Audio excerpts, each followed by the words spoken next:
I mean, this has absolutely nothing to do with the video itself, but I get it. I get it. But regardless, we got shit to run through. So let's roll that mother effing oof, intro. Free fall as I die through the kaleidoscope in my mind. No rope up to climb. Gotta remind myself that I'm fine. Mama, I don't really wanna. Oh, this one is definitely, like I said, well overdue. But at the same time, I'm glad that I took this time to wait so I can see how things kind of unfolded. So it worked out uh, in probably the best way possible, because now I'm kind of able to kind of see where things are going, but at the same time formulate my thoughts in a way to where I'm solidified in the way that I'm thinking, and also critical of how I thought about things prior in regards to the situation. Now, before I even get into it, let me just go ahead and preface all of this, because I know the thumbnail may indicate certain things. First and foremost, I have absolutely no problem as to how Brock and Roman have been booked throughout the years, and I'll get into why. But at the same time, I mean, we're all going to be critical of things, when it comes to professional wrestling. Anything AEW, WWE, New Japan, Impact, Ring of Honor, etc., etc. But one thing we have to understand is that we can take accountability for how we think and be objective across the entire board and keep that same energy with everything. But we are definitely here to talk about Cody Rhodes and his booking, just to put that out there. But one thing I do want to touch on is the fact that the parallels between Roman, Brock, and then Cody, of course. Now, first and foremost out of everything is that Cody Rhodes is the problem within his own storyline. It's not his fault, but he is the problem. One would probably say it's the way that Roman was booked and how, he should have lost the title at that point. I probably could have been swayed either way, especially with it being as fresh as it was post Mania. But after time, and again, gladly that I had this time to think about this, but now I'm at the point where no, I think Roman having the title right now, I think it's perfectly fine. And I was on the fence about Cody winning the title, not winning the title. No, I don't think Cody should have won the title. As a matter of fact, I don't think Cody should have been in that match to begin with. But we'll get into that too. So, first and foremost, secondly, the Lesnar and Roman feuds right now, the Lesnar and Rhodes feud, that's going on right now. For so long, we went through this whole ordeal as trying to figure out why it was that Lesnar's mad at Cody. It should not be about the fact that Cody main evented Mania and Brock didn't, if that's the storyline that they're sticking to, because he went up against Omos, and I mean, it's like Cody won the Rumble, went on, picked Roman, and so it makes sense. So it's a stupid reason from any perspective that you look at it. It's always going to be stupid. What this feud should have been about was Cody's fanfare. Should have been about WWE rolling out the red carpet for Cody when he came in. That would have been more legitimate for Brock to get mad at, because he's the guy that they pay a lot of money to show up, do whatever. And that jealousy could have seeped in to the point to where Brock would have felt that maybe Cody's messing up his pockets. He's messing with the money that he's going to be getting from WWE because they're doing so much for Cody. But it is what it is on that end. And now, in terms of Cody, when we talk about this whole him and Roman thing, Cody should absolutely, at this point in time, because there is nobody else, should be the person that dethrones Roman. He should be the person to do that. At the same time, he is the perfect person to do it with where he is now. Now, if we think about Brock and Roman, their feud, their whole rivalry throughout the years, it's an understandable one, because what it did was it worked during its time, given the current climate that it was in. Because if we look at it, because a lot of people will look at Brock now and think that, he's aged and he's been in there for a long time. You got to understand, Brock came in as a fucking prospect. He had been there and had the rocket, the rocket pack strapped to him immediately. Yeah, he went to FCW and did his whole thing in the developmental for WWE at that time. But at the same time, the moment that he came on, Randy Orton didn't get that kind of push. Batista didn't get that kind of push. Cena didn't get that kind of push. When Brock came in, he came in as the next big thing. He got the backing from Heyman. Heyman was his manager, came in and just had everything within, I believe it was that first, his 2 years, 2002 to 2004, I believe, if I'm right. Yeah, that, I believe it was no, because he won his championship, his first championship in 2002. So he had been there a little bit prior. But regardless of the fact, he was able to gain things along the way very quickly. You talk about King of the Ring, and then of course you talk about him being booked against the likes of every top guy. Well, for the most part, most of the top guys there, he beat up anybody that he was in that same class with in FCW. Your Randy Orton, your Cena. Brock was just that one person that you looked at and was like, you know what? Yeah, I can see it, because they built him in a perfect way where he was completely dominant, and he was dominant pretty much all the way up until the point where he left his first time. Because Brock, I believe he was 25 when he beat The Rock in 2002. And he was considered the youngest champ at that time. And I believe, no, because Randy Orton ended up taking that after that. But at that time, Brock was the youngest ever WWE champion at that time. Now, the way that things kind of went for him after that, and for those of you who don't realize, Heyman and Brock, if you look at that, that in itself is just a fantastic image. But on his way out, it was a little rocky, because everybody remembers the fucking match between him and Goldberg at Mania. I believe Mania 20. Yeah. It didn't work out for him too much, because during that time, I think that's around the time where the internet community started to get a lot bigger, and things started to get out more, to where people looked at him more just, hey, okay, you giving up on us, you leaving, doing your own thing. Okay, we don't give a shit about you. Go ahead and do whatever. Now, he did leave, and then he popped up, I believe, a year later, because he left in 2004. Then he popped up a year later in New Japan and spent time over there, and he did become IWGP Heavyweight Champion, which is a fantastic accolade in his right. And I don't consider that's his early time. I mean, I'm talking about in the WWE stint before he left in 2004. I look at that as just early Brock. Most people would say, oh, that's Brock in his prime. Not at all. I don't look at it like that. What I do look at, though, is when Brock came back. When he came back in that run between 2012 and 2020. You're talking about Suplex City Brock that took the Undertaker Street. When Brock and Roman first started having their own feuds. Brock and Cena. Brock and Orton. Everything. All that stuff happened within that time. That is Brock in his prime, because that's Brock in his early 30s.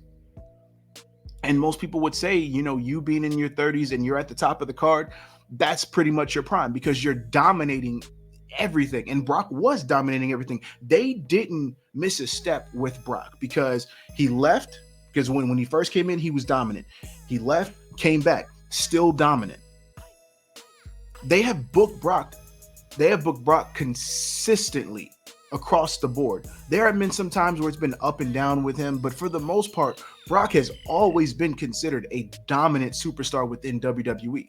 So the way I look at that is you have somebody who is legitimately within the company who has a perfect booking for him and looks the part. Now, of course, he may not have the lineage and the legacy and so on and so forth, but he's somebody who had basically built himself up outside of WWE. When you talk about him building his amateur pedigree and then him being in the NFL, Brock was just that perfect specimen. And when you think about Brock coming back and having that prime run between 2012 and 2020, 2012 also the year that the Shield debuted. Now, the fact that this happened at that same exact time speaks more to Cody's story, and I'm going to get in that too. But I want you guys to keep that in your mind because you have this same dynamic here, where you have Brock, early 30s in his prime, becoming champion, taking the Undertaker's undefeated streak, dominating Cena, dominating Orton, just going through the roster and being consistent with it. You have Roman coming up with the Shield and basically being those up-and-comers, but being up-and-comers with a promising future, and that has shown, obviously. But at the same time, during that whole, if you look at the 2012 and then moving up to 2020, and you look at Brock and you look at Roman, and you see that whole line, you see them go, and you see them go, and you see them go, and you see them go. You see how Roman gets that same rocket pack strapped to the back of him, and he starts moving up. Regardless of how you think about it, some of you hate it, some of you don't, whatever. I'm somebody who thought that him being pushed like he was undeserved, but not completely. I felt that his push was deserved. The speed at which it was pushed was not deserved, because the thing is, Roman had a lot of moments, but his moments at that time were primarily with the Shield, and even when you take into account of him going off on his own, you look at a Rollins, you look at an Ambrose, when they left the Shield, they became their own person. You can look at Rollins, him turning on the Shield and joining the Authority and having his whole thing and becoming, him, that the art. I mean, he was always an architect, but he owned that persona of the architect after that, even more so, because he went on this whole thing about him creating the Shield and him just being the mastermind behind all of it.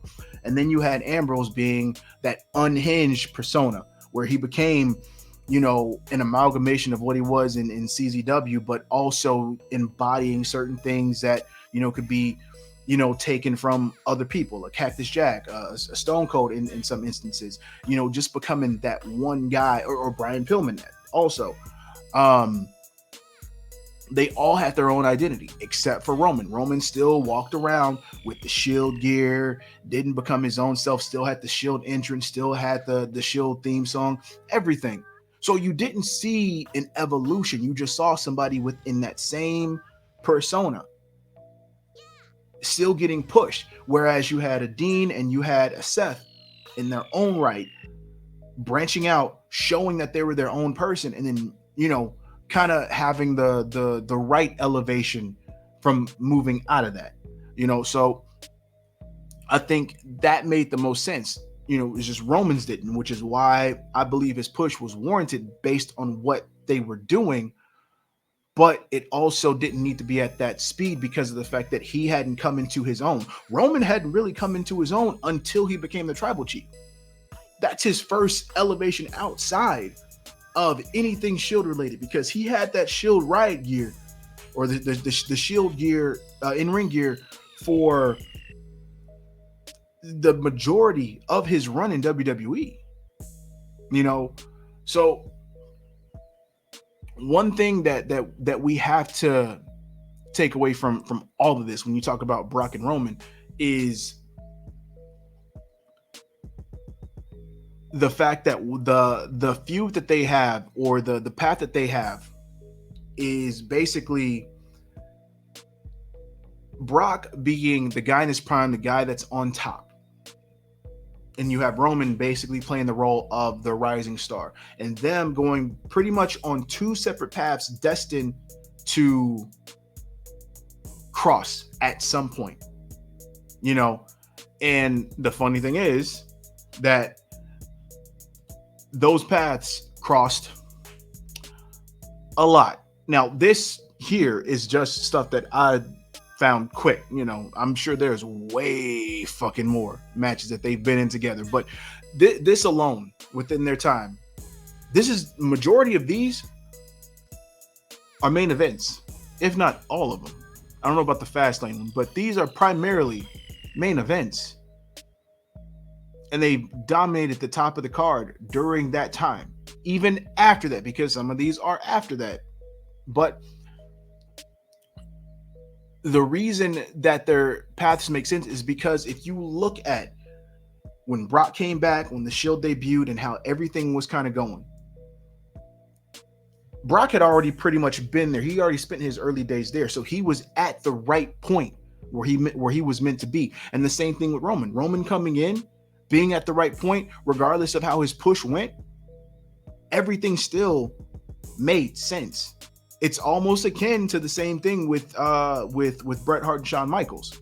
You know, most people will not like that comparison, obviously, but at the same time, it basically is that. It's the same thing with a lot of people. When you get these rivalries where you have that top guy and the rising star, it tends to go this way. But because of who Brock is and how he left and came back, and the way that Roman had been pushed, a lot of people aren't going to see it that way.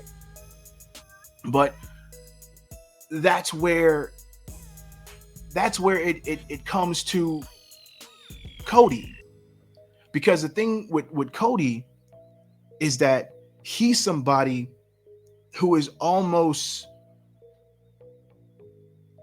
in addition to this whole thing with attributes of both. You know, Cody does have, you know, a lineage. He does have a legacy that he comes from, the same way that Roman comes from the Anoa'i family, you know. But at the same time, Cody's booking would be that of a Brock Lesnar had Brock Lesnar not had that push, not had the machine behind him. I say that because when Cody came in, he was the person that you knew was Dusty Rhodes' son, which is when they, you know, of course, he joined Legacy with Ted DiBiase Jr., but he was still within the shadow of a Goldust and a Dusty Rhodes. But once Legacy kind of ended its whole thing, you get Cody basically on his own. And Cody was good on his own, but it never felt like they were pushing him like that. It always felt like Cody was in the same lane as a Dolph Ziggler, as a Kofi Kingston, as a Shelton Benjamin. You know, Cody always felt like he was in, you know, the same level as those guys, basically, as far as booking went, as far as a push went. He felt like there was no favoritism for Cody, and that could have been by design. I don't know, but it never felt like Cody always had the lineage that he had, and like it played like there was no favoritism for Cody. It never felt that way, especially when you get to the whole Stardust thing. But that's a whole thing all in itself. But with Cody right now, Cody has everything. He has that grit. He has that persona. He has that it factor. Now that he's built up on his own after leaving the WWE, that emits main event, aura. You know, he looks the part. When he's in the ring, his in-ring style is the part. His character is the part. Everything that Cody does makes sense for where he is right now. But the only problem is, especially with this image here, with him having the torn pec and then him leaving, even with Cody leaving, his story does not make sense for him to be pushed the way that they pushed him. And the reason I say that is because Cody's talking about finishing the story. And yes, we get it. Cody had been on this long road to get to this point here. And it's understandable. I get it. But at the same time, if you're not ready to finish the bloodline storyline, if you're not ready to end that, if you have an end point, if you have a start point and an end point with the bloodline story, and Cody's factoring in there doesn't end once the bloodline story ends, then it's all for naught. Because if Roman is to be at the top in terms of everything within the bloodline, if he's supposed to be this person who is completely unbeatable within the confines of the bloodline and with the help of the bloodline, then he has to lose without the help of the bloodline. He has to be in a match without the help of the bloodline, and that has to be his downfall. Because if he's been dominant up to this point, and it's basically because of the bloodline and that story that they've been telling, then everything has to end at that point. Everything. His not his undefeated streak, because him being pinned by Jey Uso makes sense, but him basically losing the title has to end at the same time that the bloodline faction ends, or the bloodline storyline ends. Cody is the one to do that. But the problem is, Cody's story can't be the same way that they booked a Brock and a Roman, because Cody should not have to go back and forth with Roman up until he wins. Cody's story with Roman should be a one and done. Cody should be the one person who is destined to beat Roman in one match, regardless of if you add the bloodline not helping him, whatever. But if you're going to tout Cody as the person to be the one to dethrone Roman, as he should, then Cody needs to be able to do that with one feud, one match, done. Which is why this match should not have happened at all. Should not have happened at all. The problem with this match in itself is that you took away from what they were trying to build with Cody. I don't know exactly what the plan was or is, but what they're doing right now is not it. Because now at this point, there's nothing really special about it. And the reason for that is because Cody is being overexposed, especially after this loss.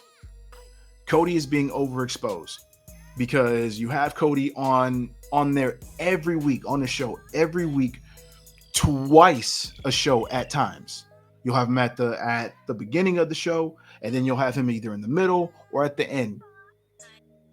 And you're overusing his entrance. You're overexposing him to the crowd. You're giving him way too many promos. You're showing him way too many times. And I get it. Cody may want to be there, and he may want to be that workhorse at the same time. But here's the thing. Rollins is that workhorse, and he does it in a way that's way better than what Cody's doing. And that's not Cody's fault. At least I would hope that it's not. But the thing is that the one thing that Roman and Brock have in common, and even Seth to an extent, that Cody's not doing, is the fact that Brock and Roman understand the idea of absence makes the heart grow fonder. Use us sparingly. Regardless of how they want to do their schedules, whatever, it works for them within the way that the shows work. Because when Roman's there, it's made as a special attraction. When Brock is there, it's made as a special attraction. And they're not pushing Cody the same way. And they should. They should, especially if Cody is still meant to be that person that's going to take it off Roman. If Cody feels like just some regular Joe Schmo within that's blending in with the rest of the roster, the moment that he goes up against Roman again, it's not going to have the same effect as it did during this match.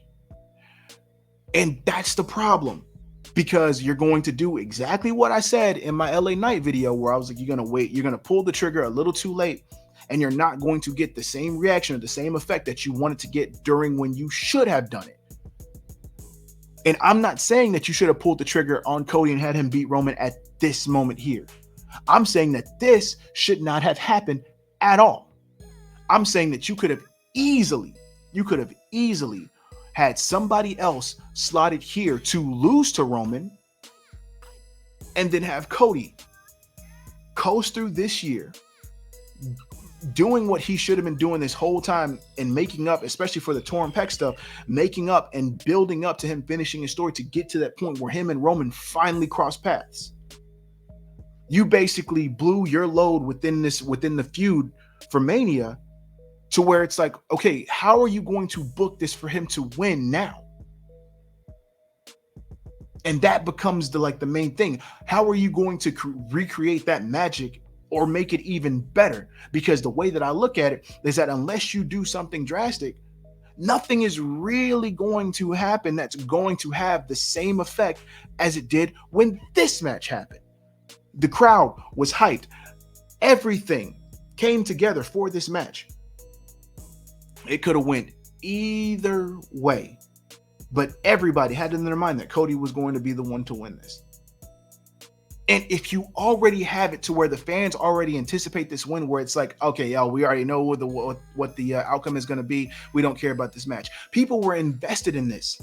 So if you already are going to knowing that Cody's going to be the one to dethrone him, then take the time to build this shit up. Because the moment that Cody came back after his torn pec and he won the Rumble, it was all set in stone. Like, okay, yeah, well, clearly this is going to be the way. But you could have savored this. You could have savored this and waited to next Mania. But we're here now. So it's like, what do we do? Or what could, matter of fact, let's talk about what could have been done. Because the thing is, here's how you could have easily fixed the situation. With a few, maybe not. But you could have waited. I mean, I get the whole Sami Zayn being in his hometown to go up against Roman. It made sense for the story. Could you have waited with that and had maybe Sami go up against Roman at Mania and do that? That could have been that could have been the thing in itself. You know? But I get the fact that the story with the Usos made the most sense because you had too many moving parts. With the Usos, with the story with KO, it made sense. So you can pretty much forgive that. And it also worked out with them being in Canada for the main event with Sami and Roman. I get that. That works. So I'm fine. But the other person, and this is the big one here, is Seth Rollins. Now, I understand that Seth had lost the previous year to Cody, ironically enough, but Seth also had this whole interesting thing with Roman where he had the match with Roman, and Roman didn't technically beat Seth. I believe it was a DQ or a match. Something happened with the match, but I remember neither one of them won. But the thing is, Seth going up against Roman in the main event at Mania would have been a perfect thing. I mean, you didn't need Seth to have the match with Logan Paul. I mean, anybody could have been there. Anybody could have been slotted in that thing. Yeah, I know Seth is good and it makes people look good in any way, shape, or form. But at the same time, Rollins is immensely over. Putting him in the main event with whatever interest that he could come up with for Mania would have still been perfect. And you still would have gotten a good match out of it. And if the story is the same as what Cody's stating, is that the fact that, okay, well, you won because you had the bloodline, with you. They helped you win. You can't do anything without the bloodline. You can still tell that same story and still have Cody be the one to acknowledge that with somebody else in that main event. And Rollins honestly would have been the perfect person for that, because he has that main event status. He has that main event status where it would have worked, and you still could have worked within the realm of telling that same story of the match that they had, because it was pretty much unfinished business, and you could have used that. So that's what I don't understand. I don't understand that part, because this would have been perfect for Rollins to win the Rumble, to go through and have his home. He could have had his whole moment, because right now, and you still could have had this image here with him winning the new WWE World Heavyweight Championship. You still could have had all of this.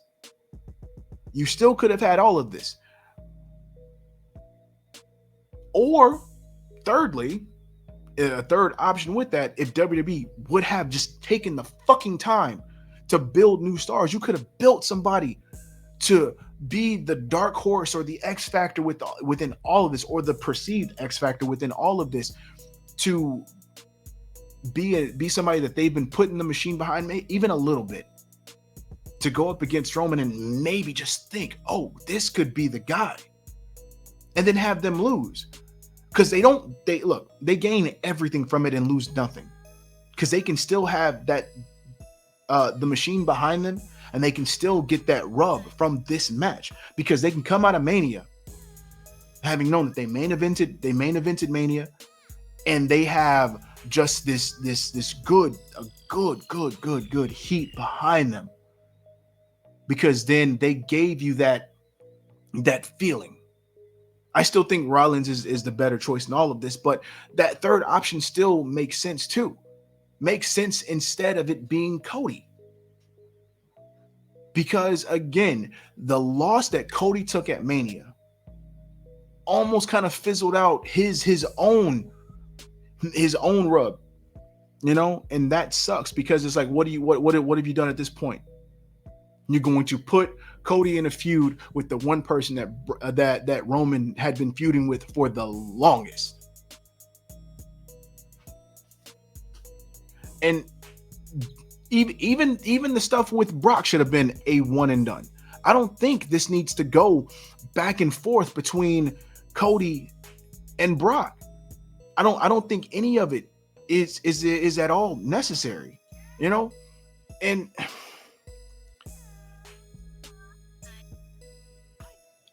at the end of the day, this whole thing with Cody has the same chance of failing and succeeding as what they're doing with LA Knight, as what they're doing with Dominic. Everything. Now, Cody can easily recover from all of this like that, but at the same time, if you have him here and you have everybody in line, and when everything is aligned and everything is working out perfectly, you have to find a way to capitalize on every little thing. You can't keep doing this whole thing where everybody is on board with this here, and it seems like everybody is about to get everything that they want with this situation, but then no. This is one of the main problems with WWE, is that they're not paying attention to the landscape. They're not overseeing everything and reading the room. So all they're doing is basically just, okay, we'll try this. Oh, okay, we'll do this. Oh, okay, you know what? Try this, but then do this with it, and then we'll just work out the kinks later. It shouldn't be like that. It should be, okay, we have this plan here. We're going to do this, and this is going to make sense, because once we do this, then this is going to happen. And then after we do this, this is going to be the fallout from this, and this is going to be the result of this situation here. And then once we do this, then all of this is going to come together here. So that way, when this person gets to this point, then they can go here, and then this person can come here, and then this feud can happen, that feud can happen. It's like, all of this is just basically like a blank fucking canvas. You have the players that you want in it, and you have certain actions that you want to go with, but everything else is fucking blank. And all you're doing is going day by day with, okay, yo, we'll try this today, and if this doesn't work, then we'll go with this. Okay, well, you know what? Let's go ahead and slot this part in while this is going on because we need to wait for this to happen. No. You already have the bloodline storyline. That is already a preconceived thing. So if that's the case, then you don't have to worry about slotting anybody else in here unless it helps the fucking story. Sami Zayn was a happy accident, and that worked fucking well. Cody does not need to interact with Roman at this point in time unless he is going to win the title from Roman. If you're going to slot him into something and then not pull the trigger on it, then it does not need to be there. It's as simple as that. And that's the problem. And if you keep overexposing him, it's going to get to the point where people don't give a shit, and then they're going to want somebody else to win that title off of Roman. And then Cody himself is not going to be able to finish his story because all he's going to do is end up going over to challenging Seth Rollins or somebody else who wins the WWE World Heavyweight Championship, and then he'll settle for a second place prize. And that should not be the fucking case. So, WWE, after this whole Brock and Cody feud, once you finish that shit, take Cody off of TV. Matter of fact, have Brock demolish Cody like he should have did in the beginning and take Cody off TV for an extended period of time so you can figure out what the fuck to do with him, and then not overexpose him. So that way, when he does come back, he can focus on Roman, and then you can go ahead and make what was supposed to happen. So, with that said, this video itself was very much overdue. And I'm finally happy to have my thoughts formulated in the best way possible, because this is something that I've been thinking about, and now I am very happy with where my mindset is on where I want everything to go within the confines of this storyline. You know, I do want everything that we are saying is going to happen. I do want Cody to dethrone Roman, but I want it to be in the best way possible. I want this story that is very predictable to be a very good fucking story. I think everybody wants that. I think anybody that wants anything that's going to be predictable to be at least something that is enjoyable. You know, and that's not something that is difficult to ask for. It's not something that's difficult to want, you know, but it seems for WWE it's difficult to produce. So I don't understand. But, you know, like we always say, WWE is going to WWE. So with that said, whether you loved it, hate it, don't forget to rate it, thumbs up, thumbs down, leave all your comments, concerns, questions down below. Whether you agree with me or disagree with me, go ahead and put that down there and just let me know how you feel. But with all that said, until you see this handsome face and hear this immaculate voice, I bid you all adieu. And until next time, you beautiful, beautiful, beautiful mother effers. Tag the fucketh. Ow. Dollars make a way to make a change. Gotta be insane to make those same mistakes again. So I'm switching lane to lane. Pray the curb don't